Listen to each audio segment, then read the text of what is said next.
আমাকে যারা ভালোবাসেন শুভানুদ্দা এরা বলছেন, "দাদা আপনি যেগুলো বলছেন সেগুলো সবার জন্য খুব মূল্যবান কথা। আমি চাই যে আপনার কথা আরো বেশি লোকে শুনুক।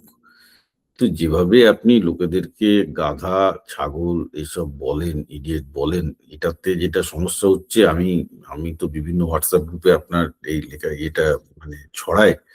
কিন্তু সেখানে প্রচুর লোকজন পুশব্যাক পাচ্ছি। কিন্তু আমি জানি যে আপনি যেগুলো বলছেন তাদের ভালোর জন্য বলছেন।" আ আমার বাবাও একই কথা বলে যে, "এরকমভাবে লোকজনকে তুই গালাগাল দিচ্ছিস তাতে তো শত্রুর সংখ্যা বাড়বে।" আমার ভাইও ক্যালিফোর্নিয়া থেকে বলছে যে, "তুই হঠাৎ করে রেগে যাচ্ছিস।" আমি কি করব? চোখের সামনে আমি দেখতে পাচ্ছি বাঙালিদের মূর্খামো আনলিমিটেড। তাতে আমার আপত্তি ছিল না। প্র্যাকটিক্যালি স্পিকিং যাদের 40 প্লাস হয়ে গেছে তারা মূর্খামো করে কি বাঙালি মূর্খ মতো ছিল, মুখের মতো থাকবে থেকে তে তে স্বর্গপ্রাপ্ত পাবে। আল্টিমেটলি তো সে বুদ্ধিমানই হোক আর মূর্খ হোক মারা তো যাবে একদিন। তো কি এদের জন্য বলে তো আমার কোন লাভ নেই। মেইন সমস্যা হচ্ছে আমি বাঙালির ভবিষ্যৎ নিয়ে ভীষণ রকমের চিন্তিত। কারণ এই মূর্খ অভিভাবকগুলোর আবার আমি ইউজ করছি। এই মূর্খ অভিভাবকদের পাল্লায় পড়ে ছেলেগুলো মূর্খ হচ্ছে, গাধা হচ্ছে এবং গোটা সোসাইটিটা চলে যাচ্ছে। This is my problem. এটা আমার পক্ষে নেওয়া সম্ভব হচ্ছে না। চোখের সামনে দেখতে পাচ্ছি ছেলেমেয়েগুলো কিছু শিখছে না, মুখস্থ করছে, জিভ বেরিয়ে যাচ্ছে টিউশনি করতে গিয়ে।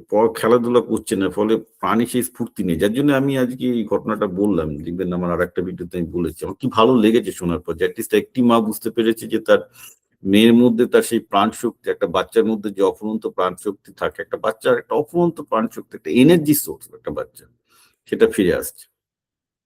এটা কোথায়?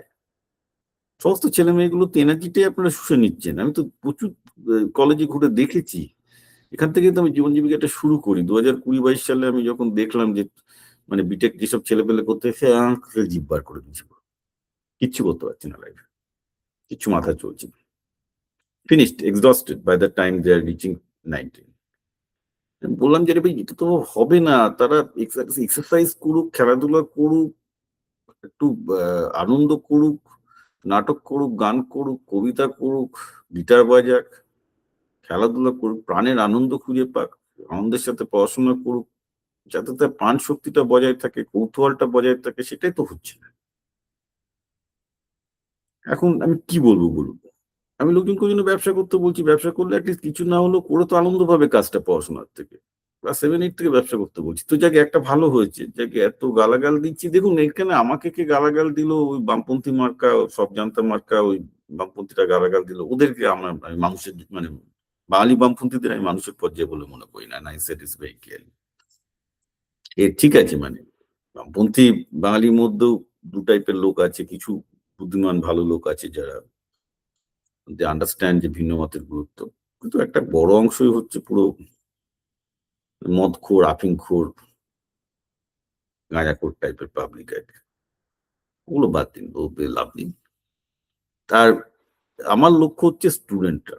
আমি আবার বলছি অভিভাবকরা কি হলো, অভিভাবকরা গাধা শুনে যদি অভিভাবকরা আমার ভিডিও না দেখে আমার কিছু যায় আসে না। আমি চাই যে অভিভাবকরা আমার ভিডিও না দেখুক। তার জন্য আমি তাদের ১০ বার গাধা বলব। আমি তাদের ১০ বার গাধা বললে তারা যদি ভিডিও না দেখে আমি বেঁচে যাই অভিভাবকরা। আমি চাই যে ছাত্ররা আমার ভিডিওটা দেখুক। ছাত্রছাত্রীরা আমার ভিডিওটা দেখুক এবং দেখছেও। দেখে আজকে তারা আমাকে বারবার জিজ্ঞাসা করছে কিভাবে ব্যবসা করব, এই করব। যেটা আমি অ্যাকচুয়ালি তাদের বলব তারা আমার YouTube চ্যানেল বিপ্লব পাল 2000 এ যাক, গেলেই দেখতে পাবে। প্রচুর ভিডিও রেখেছি। আমি পজিটিভ সাইন দেখতে পাচ্ছি যে ছাত্ররা আমার ভিডিও দেখছে, দেখে বুঝতে পারছে তাদের ব্যবসা করতে হবে, ব্যবসা শেখার চেষ্টা করছে, প্রশ্ন করছে। প্রশ্নটা করছে এটাই তো ভালো। আমার ব্যবসা কিভাবে করতে হয় তার পেছনে গোটা ২০-৩০ টা ভিডিও আছে লাস্ট ২-৩ বছরে বিপ্লব পাল 2000 YouTube চ্যানেলে যান। বিপ্লব পাল লিখে সার্চ করলে পেয়ে যাবেন আমার YouTube চ্যানেল। অসংখ্য ভিডিও আছে এই ব্যবসার উপর। কিভাবে ক্যাপিটাল ছাড়া ব্যবসা শুরু করা যায়। অনেক it's about the idea and knowing the market. আমি তো তাই চাই। আমি মোটেও চাইনি যে কটা অভিভাবক একটা স্বার্থপর অভিভাবক আরেকটা স্বার্থপর ছাত্রকে তৈরি করে তারা পশ্চিমবঙ্গের বাইরে বেরিয়ে যাক। এটা আমি ১ম এর দিকে আমার ইয়েটা ছিল। But I think I am out of that. আমি চাই যে পশ্চিমবঙ্গের ছেলেরা, মেয়েরা ব্যবসা করুক, রাজ্যটাকে গড়ে তুলুক। আ তাদের ব্যবসা করতে চাইলে অনেক কিছুই সম্ভব। ওই চাকরি করার দাসত্ব মনোভাব থেকে বেরিয়ে আসুক। এটাই চাইছি। তাতে কিছু বামপন্থী জ্যাঠা এরা আর আমি তো ওই আমার মিলিয়ন ভিউয়ার হবে, যদিও মিলিয়নের থেকে অনেক বেশি ভিউ হয় আমার, সেটা অন্য ব্যাপার। কিন্তু ওই জন্য আমি চ্যানেল চালাচ্ছি না। আমার দরকার যে পশ্চিমবঙ্গে আমার কথা শুনে ছেলেরা আরো বেশি কৃষিতে উৎসাহ পাক, আরো বেশি কৃষিতে আসুক, ব্যবসায় আসুক, ম্যানুফ্যাকচারিং করুক, প্রোডাক্ট তৈরি করুক। দ্যাট ইজ মাই গোল। আমি ওইগুলোর দিকেও যাচ্ছি না যে এখান থেকে এসে আরো আইটিএন তৈরি হোক, আইএস তৈরি হোক, আইপিএস তৈরি হোক। I have cease to be doing that. কোনো মানে হয় না। কারণ ওগুলো করে তো পশ্চিমবঙ্গের বাইরে সবাই চলে যাবে। কি লাভ? পশ্চিমবঙ্গের কোনো লাভ হবে না। আমি যে কারণে করছি, আমি তো কোনো টাকা পয়সা কোনোদিন নিইনি এসব ব্যাপারে। বরং দিয়েছি। আমার প্রত্যেকটা জীবন জীবিকা সংস্থা খুলতে টাকা দিয়েছি, সবকিছু করতে টাকা দিয়েছি, সময় দিয়েছি, এখনো দিচ্ছি। অ্যান্ড এর বিনিময়ে আমি কিছুই চাইছি না, চাইওনি। আমার একটাই লক্ষ্য, যাতে বাংলা আবার রিবাউন্ড করে, এবং বাংলা রিবাউন্ড করতে গেলে বাংলায় আরো বেশি শিক্ষিত কৃষক দরকার, শিক্ষিত ব্যবসায়ী দরকার, শিক্ষিত ম্যানুফ্যাকচারার দরকার, প্রোডাকশন দরকার। আমি চাইবো যে বাংলায় যারা সফটওয়্যারে কাজ করছিল আজকে তারা চাকরি হারাবে দুদিন বাদে বা হারাচ্ছে, তারা বাংলায় ফিরে এসে ব্যবসা করুক। দরকার হলে বাংলায় ফিরে এসে ফলের ব্যবসা করুক, মাছের ব্যবসা করুক, সফটওয়্যার ব্যবসা করুক, কিন্তু করুক। এটাই চাইছি। আমার লক্ষ্য এই নয় যে আমার পপুলারিটি, আমার জনপ্রিয়তা বাড়ানো। ওসব করে কোনো লাভ নেই।